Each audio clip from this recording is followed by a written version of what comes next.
Čavka i druge ptice. U ptičijem svetu orao je bio car. Jednog dana on pozva sve ptice na sastanak. Trebalo je da svaka od njih pokaže šta zna. Stideći se svog izgleda, Čavka pokupi razno šarano perje koje je našla u šumi, nakiti se njime i tako dođe na skup. Međutim, ptice su je odmah prepoznale i počeše da izvlače svaka svoje pero. Na kraju, Čavka ostade Čavka. Cvrčak i mrav. Cijelo leto je Cvrčak pevao i svirao, dok je mrav vredno sakupljao hranu za zimu. Kada su počeli hladni zimski dani, Cvrčak nije imao šta da jede. Ni sklonište nije napravio na vreme, pa mu je bilo i veoma hladno. Odluči da zamoli mrava za pomoć. Pokuca na vrata, a kad mrav otvori, Cvrčak mu reče: "Molim te, daj mi nekoliko zrna žita samo da preživim zimu." Mrav se namršti pa ga upita: "A šta si radio letos?" "Svirao sam i pevao," odgovori Cvrčak. "Svirao si, a sada hoćeš moj trud. E sada igraj da te glad prođe," reče mrav ljutito i zatvori vrata. Dva jarca.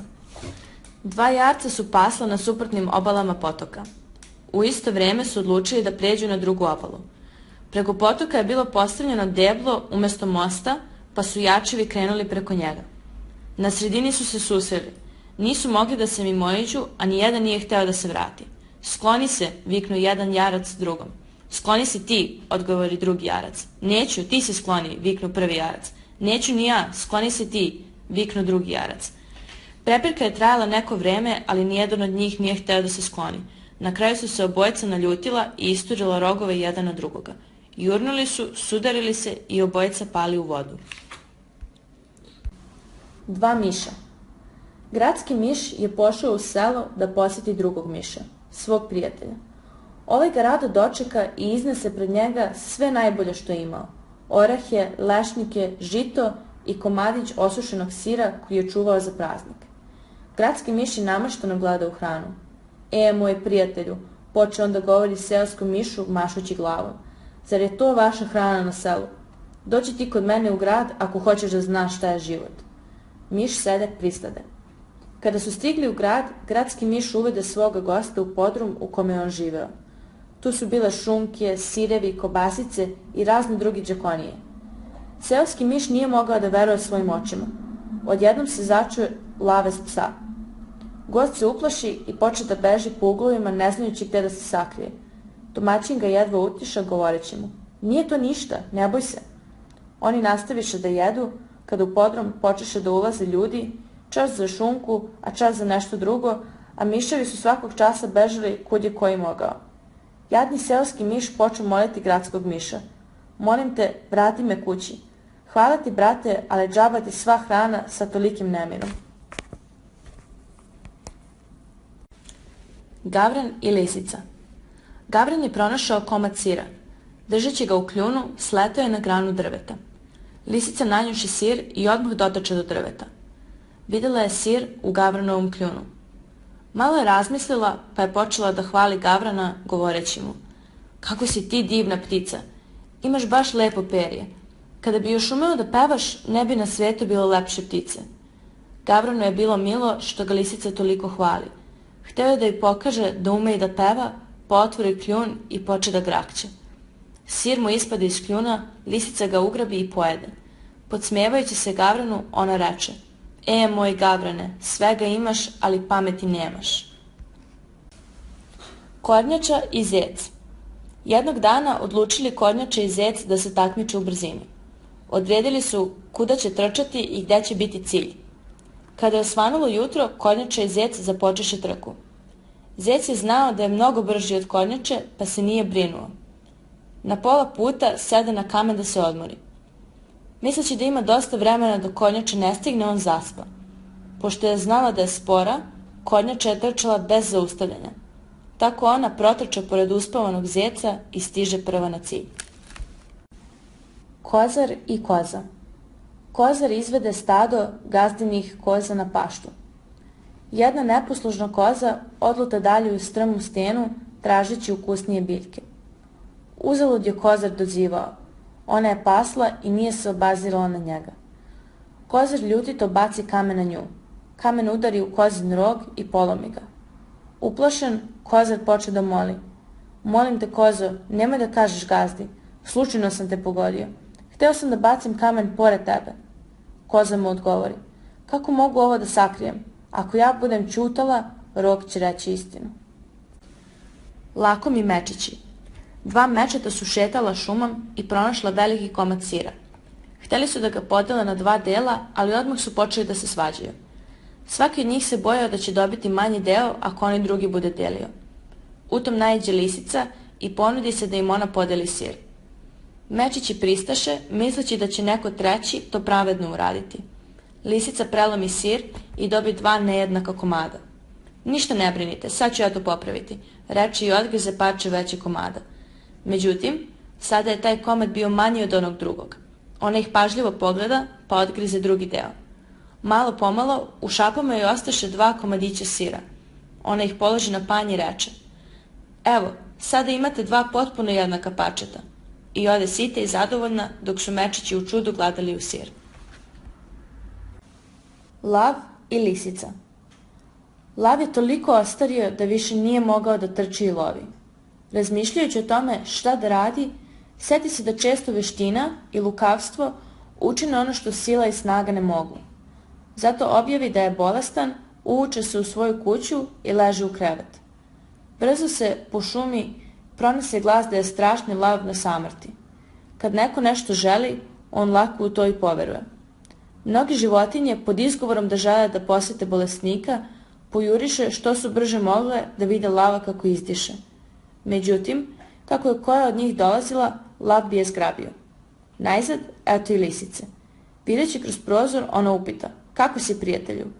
Loše, draga Lio, odgovori lav. Uđi unutra da te vidim posljednji put. Oprosti, prijatelju, nemam vremena, reče mu lisica. Žurim, a i ne ulazi mi se. Vidim mnoge tragove koji idu ka tebi, a ni jedan od tebe.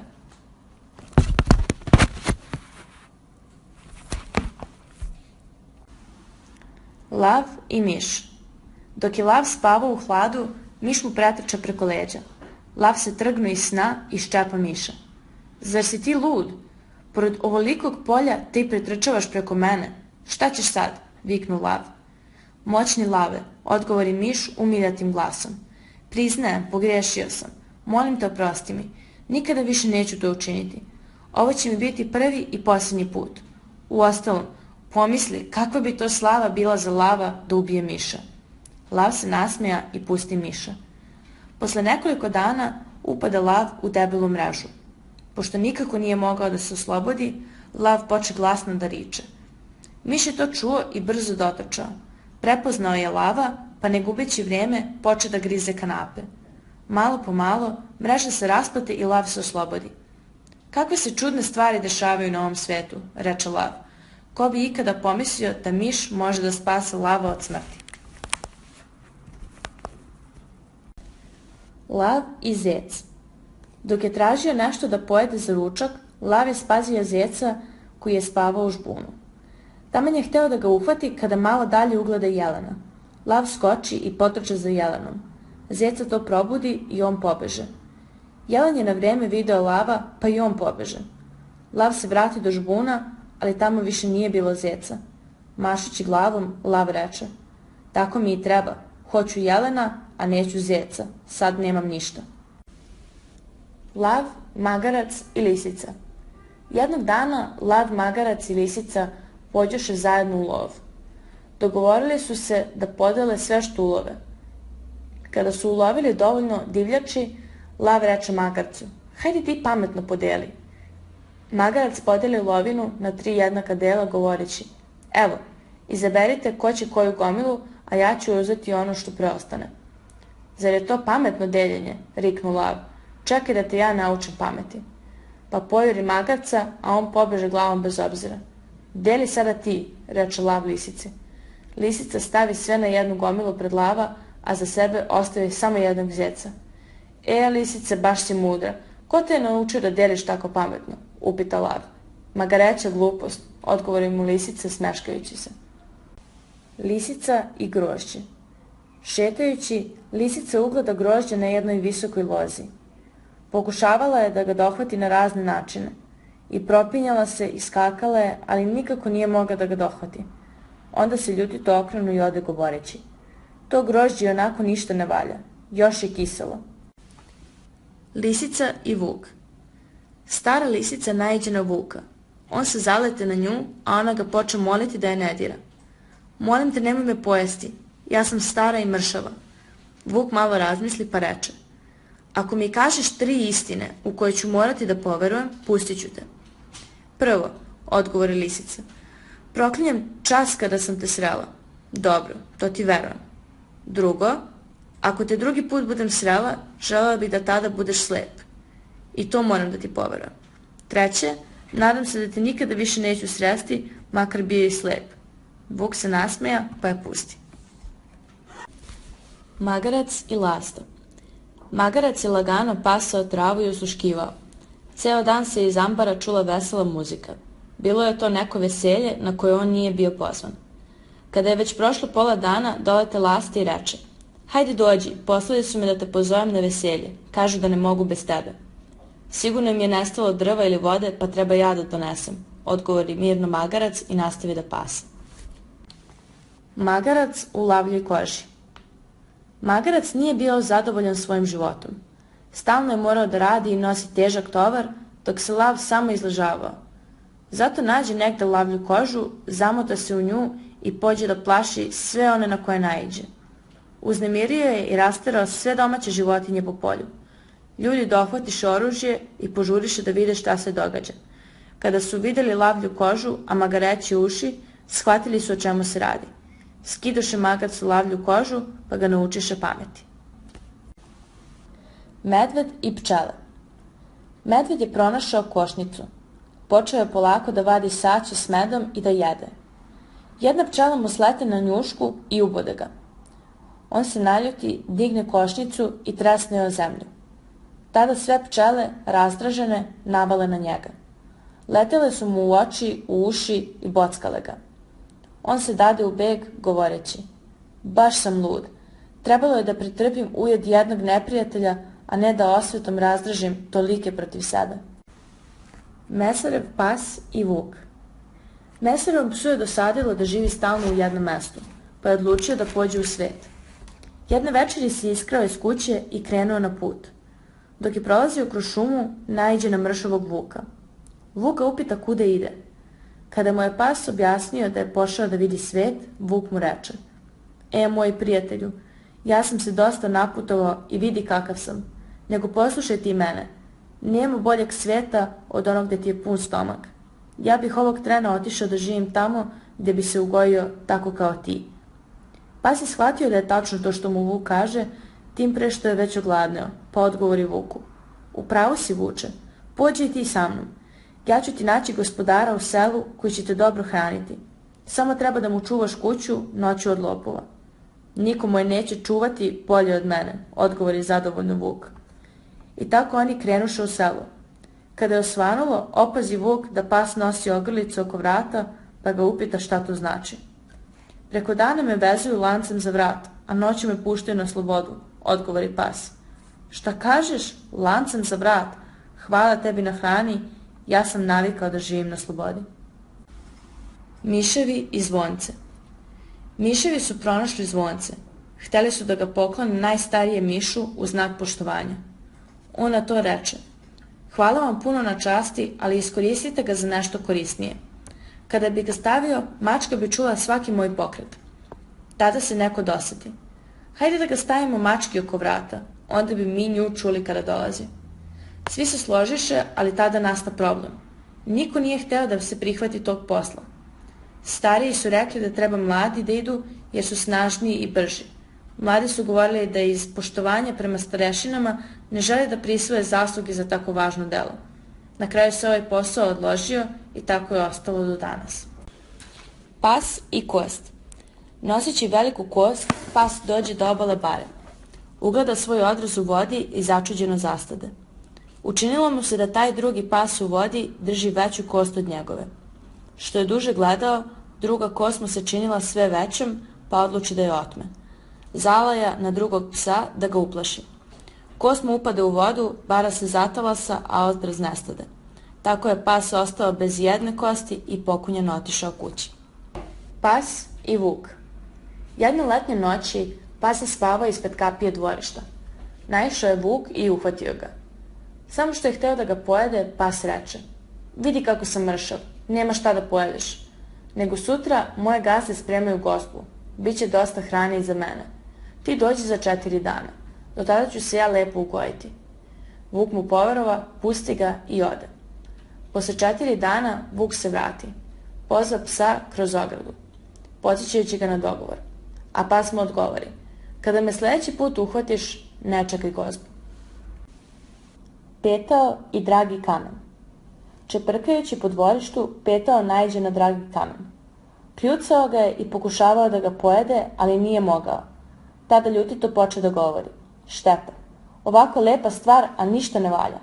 Bolje da sam našao jedno zrno jačma nego 1000 ovih blistavih kamenčića. Sada vidim da su ljudi bez pameti. Toliko mnogo cene ovu stvar koja se ne može ni pojesti ni popiti." Petao, pas i lisica.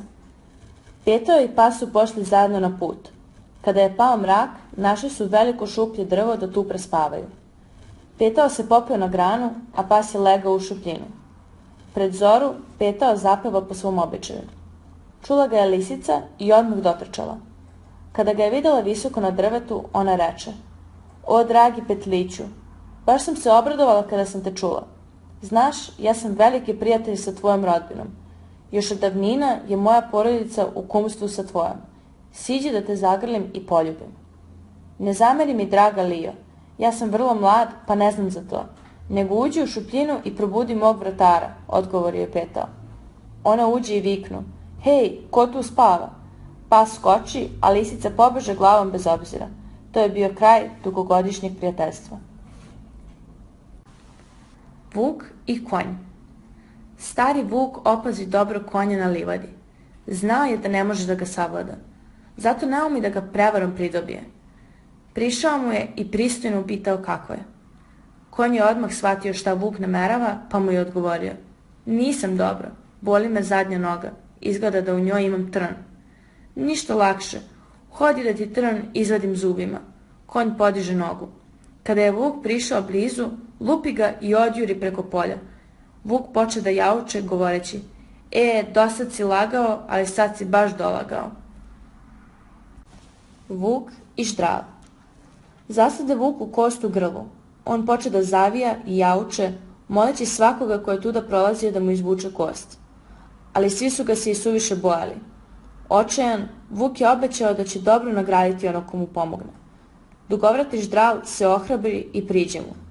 Zavuče glavu Vuku u grlo i lagano izvuče kost.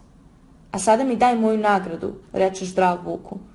Vuk se namršti pa ljutito odgovori: "Zar ti je mala nagrada što si iz ovakve čeljusti izvukao živu glavu?"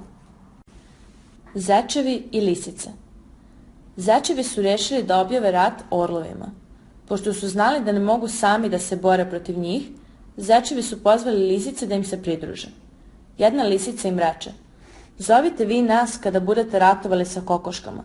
U takvom ratu ćete možda i vi moći nešto da učinite." Zečevi i žabe. Jednog dana dođe u šumu nepoznati zec. Svi zečevi se okupiše oko njega, a on poče da priča: "Proputovao sam ceo svet i mogu vam reći da je zečji život najgori na svetu. Ne samo što nas svi love, nego se plašimo i običnog miša. Ceo život nam prođe u strahu. I sada ja vas pitam, šta će nam takav život?" Svi ga pogledaše sa odobravanjem.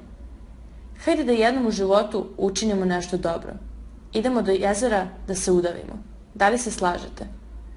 Kako je on to rekao, tako svi zečevi potrčaše prema jezeru, vičući juriš. Žabe, koje su se nalazile oko jezera, strašno su se uplašile buke, pa brzo poskakaše u vodu. To je video jedan stari zec koji stade i viknu: "Pogledajte, ima plašljivijih stvorenja od nas.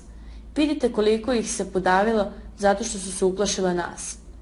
Tada svi počeše da traže nepoznatog zeca, ali njega nigde nije bilo. Nije čak ni do jezera došao. Od tada svi zečevi žive kao što su uvek živeli i ne slušaju više nikakve laži. Žedna vrana. Bilo je veoma toplo leto. Svi izvori i potoci su presušili. Žedna vrana je ceo dan tragala za vodom. Predveče, kada je već počela da gubi snagu, vrana opazi ispred jedne kuće krčak sa vodom. Srećna, dolete do njega i gurnu glavu, ali nije mogla kljunom da dohvati vodu. Ona pokuša da prevrne krčak, ali bio je suviše težak za nju. Umorna, sede malo da razmisli. Tada ugleda gomilu šljunka. Poče kljunom da ubacuje jedan po jedan kamenčić. Voda se postepeno dizala i tako žedna vrana najzad ugasi žeđ.